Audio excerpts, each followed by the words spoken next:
ఓం శ్రీ గురుభ్యో నమ. శ్రీ మహాగణాధిపతయ నమ. శ్రీమాత్రే నమ. కార్తీక బహుళ ఏకాదశికి ఉత్పన్న ఏకాదశి అని పేరు.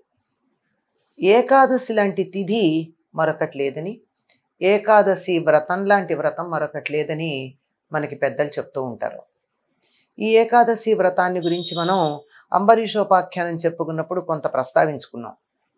ఏమి అంటే, ఈ ఏకాదశి వ్రతం ప్రారంభించేది కార్తీక బహుళ ఏకాదశి నాడు మొదలు పెడతారు. ప్రతి నెల వచ్చే 2 ఏకాదశులతో 12 నెలల కల్లా 24 ఏకాదశులు అవుతాయి. ఆ 24వ ఏకాదశి కార్తీక శుద్ధ ఏకాదశి. దానితో ఆ సంవత్సరం చేసేటటువంటి ఏకాదశి వ్రతం పరిసమాప్తం అవుతుంది. ఎందుకు కార్తీక బహుళ ఏకాదశి నాడే మొదలు పెడతారు? కార్తీక శుద్ధ ఏకాదశి మొదలు పెట్టచ్చు, లేదా చాతుర్మాస్యానికి ప్రారంభమైనటువంటి ఆషాఢ శుద్ధ ఏకాదశి మొదలు పెట్టచ్చు. ఇప్పుడే ఎందుకు మొదలు పెడతారు అంటే, ఏకాదశి ఆవిర్భవించినటువంటిది ఈ కార్తీక బహుళ ఏకాదశి. అందుకే దీనికి ఉత్పన్న ఏకాదశి అని పేరు. అంటే ప్రారంభమైన, పుట్టినటువంటి, అంటే ఏకాదశి యొక్క పుట్టినరోజు. ఏకాదశి పుట్టడం ఏమిటండి? తిథులు కూడా పుడతాయా అంటే, ప్రారంభం ఏదో ఒకటి ఉంటుంది. మనకి ప్రతి దాని గురించి మనం ప్రత్యేకంగా తెలుసుకోము, పెద్ద అవసరం కూడా లేదు, అందువల్ల తెలియదు. కానీ ప్రతి దానికి కూడా ఒకానొక ప్రారంభం అన్నది ఉంటుంది. అటువంటి దాంట్లో ఏకాదశి ఉద్భవించినటువంటిది కార్తీక బహుళ ఏకాదశి అని చెప్తారు. ఇది ఎప్పుడు జరిగిందిట అంటే, ఎప్పుడో కృతయుగంలో జరిగింది. కృతయుగంలో తాళజంఘుడు అనేటటువంటి ఒక రాక్షసుడు ఉండేవాడు. వీడు బ్రహ్మ సముద్భవుడు. అంటే అందరూ కూడా మొట్టమొదట బ్రహ్మ నుండి ఉద్భవించిన వారే. వారి వారి ప్రవర్తనల బట్టి, చేసినటువంటి కార్యాలను బట్టి, లక్షణాలను బట్టి, మానసిక స్థితిని బట్టి రాక్షసులు దేవతలు అనేటటువంటి భేదం తర్వాత, అంటే పుట్టగానే అనుకోండి, పుట్టడానికి ముందు లేదు, పుట్టిన వెంటనే రావడం జరిగింది. ఈ తాళజంఘుడికి మురా అనే పేరున్నటువంటి కుమారుడు ఒకడున్నాడు. వీడికి తన తండ్రితో శత్రుత్వం కలిగినటువంటి విష్ణువు అంటే వీడికి శత్రుత్వం. ఒక్క విష్ణువే కాదు, రాక్షసుల యొక్క లక్షణం ఏమిటంటే, దేవతల మీద అకారణంగా వైరం పెంచుకోవడమే రాక్షసుల లక్షణం. అర్థం చేసుకోవచ్చు. ఇప్పుడు కూడా మంచి పని చేసేవాళ్ళని వ్యతిరేకించేవాళ్ళు, దానికి భిన్నంగా ఉండేవాళ్ళు, వాళ్లే రాక్షసులు, అంతకన్నా ఇంకో కాదు. దాంతో ఏం చేశాడు, చాలా బలం కలిగినటువంటి వాడై దేవతలందరినీ జయించాడు.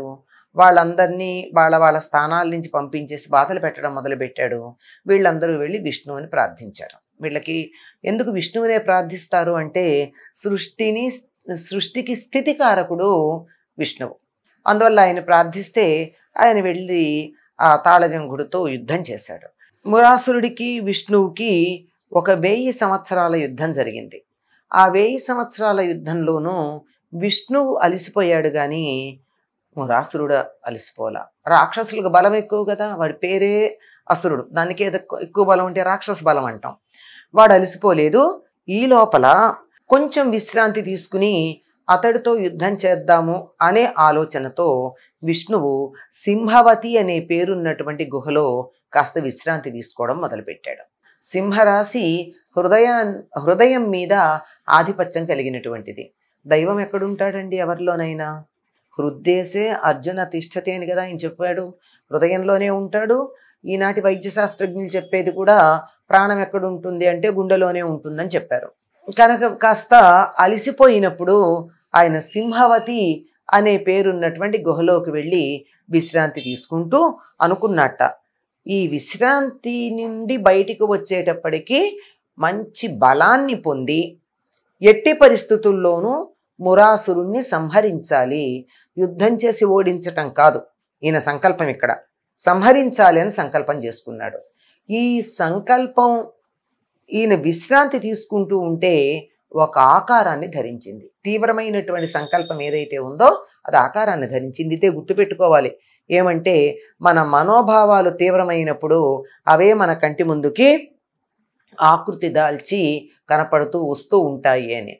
ఈయన ఇంకా విశ్రాంతి తీసుకుంటూ ఉండగానే ఈయన నుండి వెలువడినటువంటి రూపుదాల్చిన సంకల్పం ఏదైతే ఉందో అది వెళ్ళి మురాసురుణ్ణి సంహరించి వచ్చేసి ఈయన దగ్గర కూర్చుంది. ఈయన విశ్రాంతి పూర్తయిన తర్వాత కళ్ళు తెరిచి చూసి, అమ్మా నువ్వెవరు అని అడిగాడు. అడిగితే ఆ అమ్మాయి చెప్పింది, నీ నుండే ఉద్భవించాను, నువ్వు చెయ్యాలనుకున్నటువంటి పని నేను చేసి వచ్చాను, మురాసురుని సంహరించాను. ఎప్పుడైతే తన పనిని ఆ కన్య చేసిందో సంతోషపడిపోయి నీవు 3 వరాలు కోరుకోమని అడిగాడు. ఎందుకంటే ఒకటి తనకు విశ్రాంతినిచ్చింది, తన కోరిక తీర్చింది, తన నుండి ఉద్భవించింది. అందువల్ల అప్పుడు ఆమె చెప్పింది, నువ్వెవరు అన్నప్పుడు నేను ఏకాదశిని అంది. చెప్పి ఏకాదశి అంటే ఏమిటో అర్థం ఇప్పుడు చెప్పుకుందాం. ఆ అమ్మాయి తన పేరు ఏకాదశిని ఎందుకు చెప్పిందో. నేను తిథులన్నింటిలోకి చాలా ఉత్తమమైనటువంటి తిథిగా పరిగణించబడాలి, నీకు చాలా ఇష్టమైనటువంటి ప్రియురాలిగా నేను లోకంలో ఖ్యాతి పొందాలి, ఎవరైతే ఏకాదశి నాడు ఉపవసించి నిన్ను కీర్తిస్తారో నీ పూజ చేస్తారో వారికి ముక్తి లభించాలి. ఈ 3 కోరికలు కోరింది. అంటే మూడో తన కోసం కోరుకున్నటువంటిది కాదు. ఇప్పుడు ఆవిడ మురాసుర సంహారం చేసింది కూడా తన కోసం కాదు కదా, తనకేం శత్రుత్వం ఉండి కాదు కదా. ఆ 3ంటిని ఆయన తీర్చటం జరిగింది. ఏదైతే ఈ ఏకాదశి తిథి ఉద్భవించిందో ఆ రోజు నుంచి ఏకాదశి వ్రతం చేయడం అన్నది ప్రారంభం చేయడం సమంజసంగా ఉంటుంది. ఆవిడ అడిగింది ఏమిటి, ఏకాదశి నాడు ఎవరైతే ఉపవసించి నిన్ను అర్చిస్తారో వాళ్ళకి ముక్తి లభించాలని అడిగింది. ఏకాదశికి ఉన్న మరొక పేరు ఏమిటి అంటే హరివాసరము అంటారు. హరి అంటే విష్ణువు, హరివాసరం విష్ణువుకి సంబంధించినటువంటి రోజు, అంటే విష్ణువుకి చాలా ప్రీతికరమైనటువంటి రోజు. నేను నీకు ఇష్టంగా ఉండాలి, ప్రియురాలిగా ఉండాలంది కదా, అందుకని ఆనాడు తనకి చాలా ప్రీతిపాత్రమైనటువంటి రోజుగా ఆయన చెప్పుకోవడం జరిగింది. మరి ఈవిడ ఏకాదశి తిథి ఏమిటి, విష్ణు వెళ్ళి సింహవతి అనేటటువంటి దాంట్లో విశ్రాంతి తీసుకోవడం ఏమిటి అంటే, సింహము అంటే చెప్పాను కదా ఇంతకు ముందే, హృదయానికి సంబంధించినటువంటిది, అందరిలోనూ ప్రాణరూపంగా ఉండేటటువంటి వాడు అని అర్థం. ఇంకా తన పేరు ఏకాదశిని ఎందుకు చెప్పుకుంది, ఏకాదశి అంటే 11. ఏమిటి 11? పంచ జ్ఞానేంద్రియాలు, పంచ కర్మేంద్రియాలు, వాటిని నడిపేటటువంటి మనసు కలిపితే 11. ఈ 11 ఏకీకృతమై ఉండేటటువంటి రోజు ఏది, అది ఏకాదశి. ఎప్పుడు ఉంటాయి, ఎందుకు ఇట్లా 11 ఏకీకృతమై ఉంటాయి అంటే, మన మనసు మీద చంద్రుడి యొక్క ప్రభావం ఉంటుంది. చంద్రమామ సోజాత అని చెప్పారు. అంతేకాదు చంద్రుడి కళలను అనుసరించి మనస్సులో భావాలు కదులుతూ ఉంటాయి అనేటటువంటి సంగతి కూడా మనకు ఆధునిక వైద్య శాస్త్రం చెప్తూనే ఉంది, వైజ్ఞానిక శాస్త్రం చెప్తూనే ఉంది.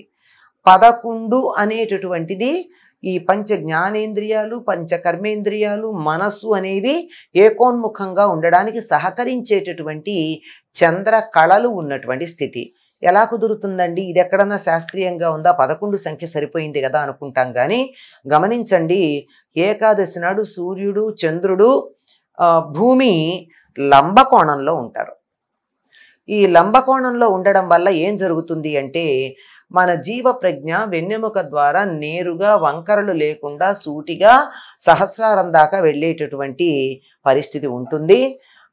ఒక ఏకాదశి నాడు ఊర్ధ్వముఖంగా, మరి ఒక ఏకాదశి నాడు అధోముఖంగా లంబకోణంలో ఉండి ఈ మొత్తం ఉన్నటువంటి ఈ నాడీ వ్యవస్థ నేరుగా పైకి కిందకి ప్రసరించేటటువంటి వ్యవస్థ ఏదైతే ఉందో దాన్ని మనం ఇడ, పింగళ అనే పేర్లతో పిలిచేటటువంటిది.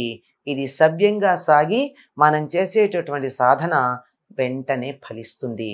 అందుకే ఏకాదశి నాడు ఏది చేసినా ఏకాగ్రత కుదురుతుంది, ఫలితం బాగా ఉంటుంది. అన్నింటికన్నా మనం ఏకాగ్రంగా చేయవలసింది ఏమిటి అంటే భక్తి సాధన, ముక్తి కోసం చేసేటటువంటిది. అది ఫలించటానికి ఏకాదశి తగినటువంటి తిథి. అందువల్ల ఇది ఎలా మరి, ఆవిడ పుట్టగానే తన పేరు ఏకాదశిని ఎందుకు చెప్పుకుంది, తన ఒక దృఢ నిశ్చయంతో అన్నింటినీ ఏకీకృతం చేశాడు. విష్ణువు కూడా ఆ సింహవతి అనేటటువంటి గుహలో ఉండి జ్ఞానేంద్రియాలని, కర్మేంద్రియాలని, మనస్సుని ఏకీకృతం చేసి దృఢమైన నిశ్చయం చేసుకున్నాడు. అందువల్ల ఆ నిశ్చయంలోంచి పుట్టింది కనుక ఆవిడ ఏకాదశి.